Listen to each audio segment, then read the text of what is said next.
এই আবরণ যাহার ক্রমশ উঠিয়া যাইতেছে তিনি অপেক্ষাকৃত জ্ঞানী।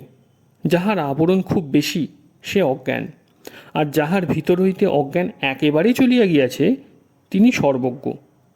পূর্বে অনেক সর্বজ্ঞ পুরুষ ছিলেন, আমার বিশ্বাস একালেও অনেক হইবেন, আর আগামী কল্পে অসংখ্য সর্বজ্ঞ পুরুষ জন্মাইবেন। চকমকি পাথরে যেমন অগ্নি নিহিত থাকে, মনের মধ্যেই সেইরূপ জ্ঞান রহিয়াছে। উদ্দীপক কারণটি যেন ঘর্ষণ জ্ঞানাগ্নিকে প্রকাশ করিয়া দেয়। আমাদের সকল ভাব ও কার্য সম্বন্ধেও সেইরূপ।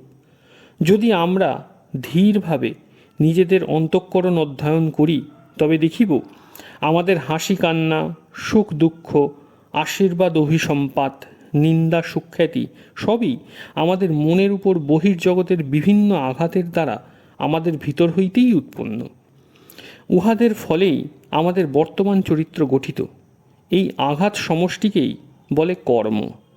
আত্মার অভ্যন্তরস্থ অগ্নিকে বাহির করিবার জন্য, উহার নিজ শক্তি ও জ্ঞান প্রকাশের জন্য যে কোনো মানসিক বা দৈহিক আঘাত প্রদত্ত হয় তাহাই কর্ম।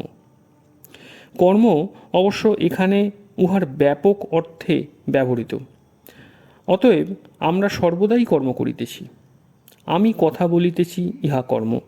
তোমরা শুনিতেছ, তাহাও কর্ম। আমরা শ্বাস প্রশ্বাস ফেলিতেছি, ইহা কর্ম। বেড়াইতেছি, কর্ম। কথা কহিতেছি, কর্ম। শারীরিক বা মানসিক যাহা কিছু আমরা করি সবই কর্ম। কর্ম আমাদের উপর উহার ছাপ রাখিয়া যাইতেছে।